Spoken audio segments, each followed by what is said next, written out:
Hey guys, and welcome back to another YouTube video. In this video I'll be doing my round 5 AFL Fantasy review and going through how my team went, how I'm currently tracking, if there's a chance that I can go further up in the rankings and get that top 1000, top 100. And yeah, let's just see how it's going. So before we get into it, remember to like and subscribe, turn the notification bell on so you know when I upload, and let's get into the video. So as you can see here, my team ended up scoring 2,106 and team value of 17.53 million. That was the week before, obviously it's not anymore. And then a round rank of 13,402 and an overall rank of 29,272. And I just want to check, very, very similar to last week as well with the round rank. So if we go through here, you can see Nick Dacos here, a 136. I brought him in a couple of weeks ago, and he's gone 126 and 136. So perfect guy to bring in. I brought in Tom Stewart for a 98. The only way I think I could have actually bettered that would be to bring in to have brought in Dawson and probably brought in Johannesson, which is a potential. He's another potential trade target this week, which we'll go through. But Stewart still got a 98, even though he didn't really get the ball that much. 7 marks. He could easily go with the fixtures he has against the Swans. He should get the ball a lot more back at GMHBA. So he should get the ball a lot more against them, especially because they don't really have as many key forwards with Marty going down. Yes, they'll have Buddy back, but do I expect Tom Stewart to go to Buddy? I don't think so. I think you'll see DeConan go to Buddy, and you'll see Stewart on McLean, or even a smaller forward like a Heaney or something like that, where he should be able to get some good intercepts there, and he should be able to rack up the score. Andy McGrath started off really strongly, but he was on about 30 or something at quarter time, but then I said basically in a group chat that he's going to fade here for 86 with about 25 touches, and he got 84 with 24 touches, so it's pretty much right with Andy McGrath. But he's a guy that's not losing value, but he's not gaining value, so it's not the end of the world. I would just like to see him score 100 or 2. But he's definitely going out next week unless we have some trade problems. Then you have Duggan here, 103, huge effort from him. Got the kickouts, which helped him get over the line. We really need to see him get that 25, 30 disposals to pick up and get towards that 100. But he's picking up some good form with his 2 highest scores of the season back-to-back weeks. And he probably should be able to average 85 from here on out, and I'm hoping he gets another ton when he plays Port this week at Adelaide. That should be he should be able to get some good points there. Then you have Jinby here, just got subbed out early, and it's really dependent. My trades will be dependent on him, Chandler, and even not really Green, because I can just play Holland and Long, and that'll be all right. It will mean that I'm a little bit light in the midfield, but to hold Green and then to get him, back the week after would mean that I go back to this sort of same-ish formation in the midfield. It's all about fixing up my defense and forward line at the moment. So Jinby, obviously at 43, he's tanked his break-even in the last couple of weeks, and he might get a rest, but I think they sort of subbed him out to give him that sort of rest, and they're going to make it easier in the week for him so that he can play, because they literally have no one else behind him, as they only have 6 AFL listed players that weren't in the squad that played Waffle. That's how many injuries they have. And I don't, with Yo being injured, even if Dom Shi comes back, there's only still 6 guys that you can select from, and that would be one less. Out of the 7, that would be, if Dom Sheet's back fit, that would be one less midfielder that you could possibly pick. And so I don't even know if they actually have a midfielder off the ranks that they can put in for Jinby. Wilmot was a good pick over Cowan, just 57 was much better, gained 18 points out of that, and gained a lot of points for people who held Will Day, as Cowan's 39 was just not good enough, as he's averaging 40. And yeah, he's just not seeing that tick up that we need. Hopefully he gets a little bit from these next lot of games here, but I doubt we will. Ireland, let me actually check the VFL.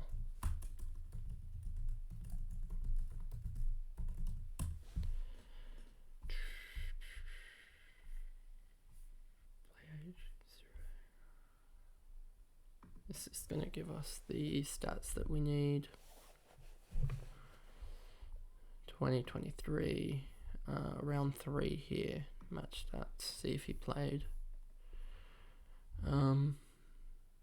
Ireland had 22 touches, 9 marks, 98 fantasy points. That's pretty good output.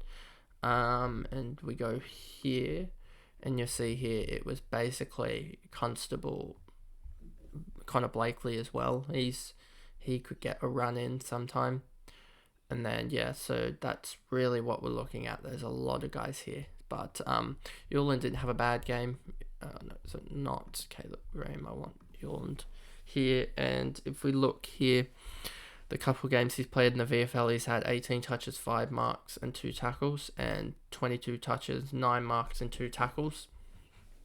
So both decent scores. So maybe we see a return from him sometime soon. But, I mean, they have a pretty set backline to Gold Coast, so I doubt that he returns. Petrarca here, 104. Yep, did what he needed to do. Got the job done, I guess. And Bontempelli, 100. Again, another decent score. 200s in a row for him, so maybe he's starting to bounce back. Would like to see him get up to that 28, 29 touches rather than these... like even this Lions game, if he could have just picked up a little bit of his output here, because giving away 6 free kicks was the reason why he didn't get the ton, as he basically was minus 15 on that, and that would have been a 109, and he missed a shot as well, so that would have got him up to 115 if he'd had a good game, like an efficient game. So if he can do that, especially because he's usually he's actually a net equal sort of free kick, free against type guy. If he can limit the frees against here, this game is going to be a 112, and that would have been a 115. This would have been this game was just a bad game for him, and this one was an alright game. So yeah, we really want to see him kicking a goal a game, having 29 touches, and having like 4 marks and 7, 8, 9 tackles, somewhere around there, and that should get him to the ton. Tom Green handed out a 1-game suspension. Obviously they'll challenge that today. This is filmed in the morning, so I haven't seen anything about them challenging it yet. I expect them to challenge, because you might as well. And he really just had a really bad split in terms of kicks to handball ratio. If he'd got another 6-7 kicks here, that would have been a 106 around, and that would have been a really good output from him. Earl Goulden, again, just fell short a little bit. Didn't get the tackles needed from him, as he only had 4 tackles. Rather, that was one of his low games. Only 3 marks, another low for him, and got the 19 and 6. So I'm expecting a little bit of an uptick from him again, as the Swans will have to go and dart it into the forward line rather than just kicking it and bombing it in against the Geelong Cats. So he should be used a lot more. Then you have Warple here, 114, and a lot of people would have traded him out, I'm pretty sure. If we look here, 32% owned, I'm pretty sure that was at like 39-40%. So a lot of people traded him out here, and even traded him out here. But Will Day leaving the midfield has allowed him to go absolutely nuts and get 114, and I expect a 90 or 85 against Adelaide, as he should be able to just lay a lot of tackles against them. Ashcroft, 94, did really well, just did his job basically in the battle of the rookies, I guess, and showed why he really is in still contention for Rising Star, and it's not a runaway award for Sheasel yet. Then Philippou, And I didn't actually realize this because I actually put him on field with the assumption that Tim Membry was back, as that would help him get more midfield time, as that would be another key position player back. Or he's sort of a medium, tall key forward. He's not the tallest of key forwards, but he plays as a key forward. So that would help Philippou with his midfield time, as well as just getting more of a small forward role rather than having to play as a sort of a key forward with such injury concerns. And I think that just helped him get good points as he started to settle in now with a 66 and a 70. And we've seen his ownership drop by about 6 to 7%. And I was close to trading him out, but he's gone bang bang. And now he has a break even of I think it's 16 or 17. AFL break evens. Here we go.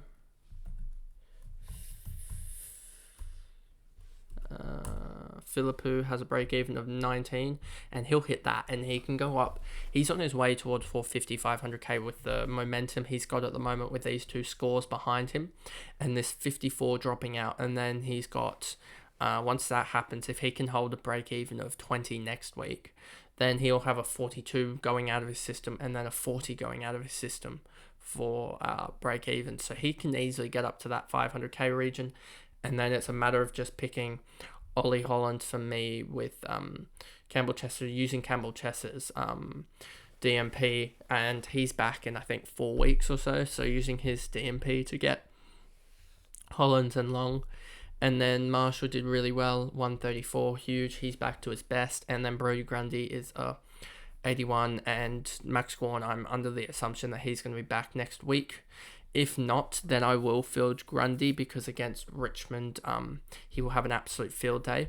And I will fix up both probably Jinby and Chandler, if that is the case, as I have enough cash to do so, I believe. And yeah, so with that, so Grundy, yeah, obviously, and because he'll play against Samson, Ryan and Miller, and that'll be a bloodbath, to be honest. So that'll be that. I mean, who did they play? They played the Swans against Laddams.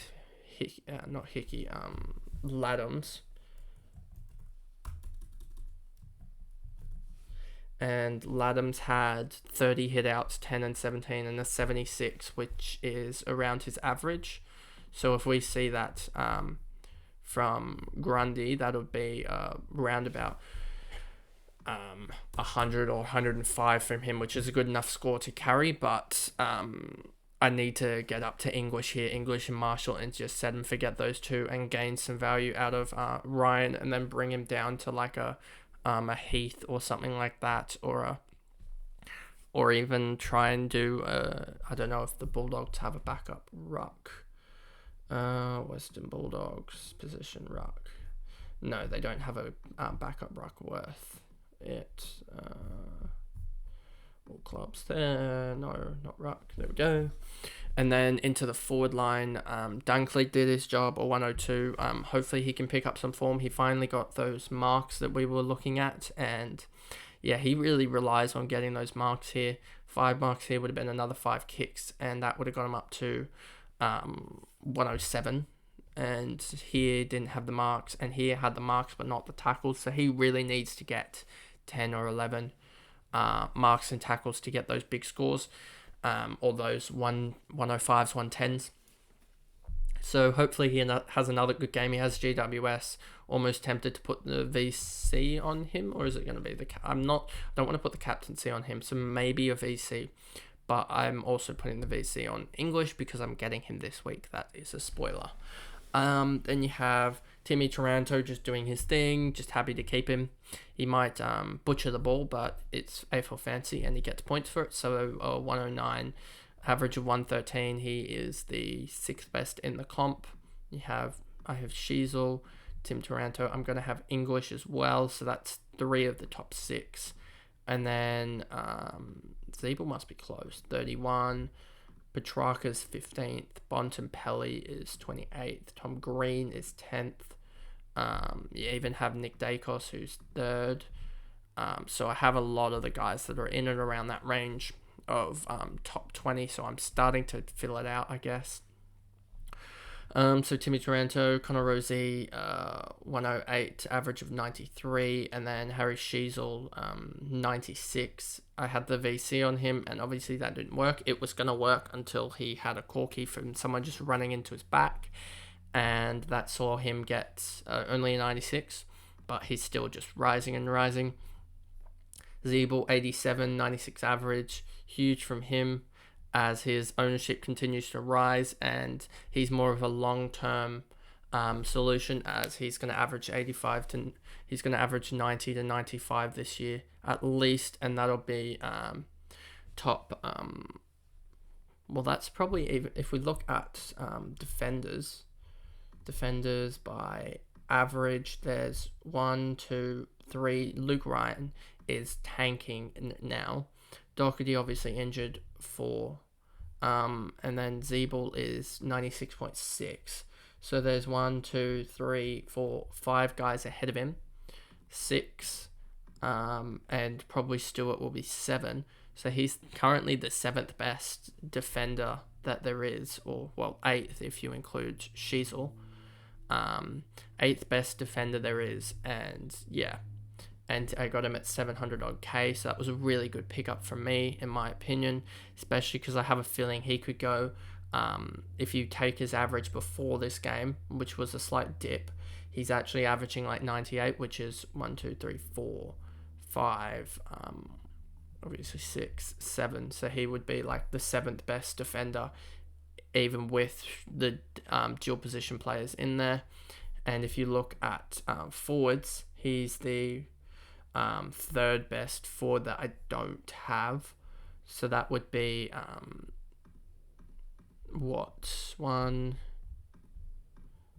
he's like the he's like the 3rd best or 4th best forward as well, so I can flick him either way.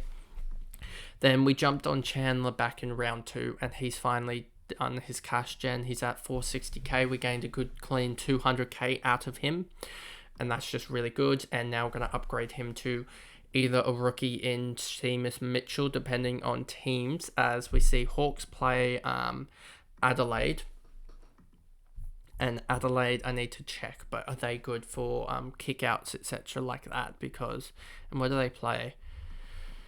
They play at University of Tasmania. That's a ground that they tend to kick back and forth at. So Mitchell might be the choice there if he does play. So that's a choice there. And then there's obviously Johannesson or Joyce. I can put Joyce in as I flick Zeeble down back. And I put Joyce in this spot here. As I put Zeeble down back, Jimby into the midfield, and then Joyce there. But I also need to be careful because I have Tom Green potentially suspended, and obviously need to fill that spot here. And that should be fine actually, now looking at it. But then you have Jimby here as well, so I'd have to go and hope that Davey plays as well or something. So yeah. Hopefully Jimby does play. I think he will play, but having potentially Chandler and Green and Jimby drop out from this current team and only fixing up one of them means that 2 more guys have to play, and that is a little bit worrying, especially now with Kamaminti dropping out as well, being sent straight to the tribunal. He'll get 4 or 5 just because they're trying to prove a point, even though Murphy ducked into it a little bit, so he sort of caused it, as well as punching Kamaminti behind play. Obviously, Kamaminti got him, and he was obviously going to get suspended, but I don't think you can suspend a guy when he was just going for a bump to the chest, and Murphy made it a lot worse. But I guess that the AFL Tribunal now can decide if they want to go off outcome or potential, no matter what you do or what's happening. So it's up to their decision now that they have it both ways, and it really is against the integrity of the game at this point, what they're doing. So then you have Davey will be back this week. He was just managed. Mackenzie will be back this week. They were just trying to manage him. That's why I think there's also a case that Mackenzie and Jimby have a similar case, that they were both trying to be subbed well, similar in that one was subbed onto the game as just trying to play one quarter, and one was subbed off of the game trying to save him for 1 or 2 quarters. So that's the team that I have at the moment from my round 5 review, and we'll see in the coming days how I form it for for the next round. It is a Friday night game, so that's a lot better in that I probably won't upload anything maybe Wednesday, given uni schedule, and then I'll be back for Thursday and Friday.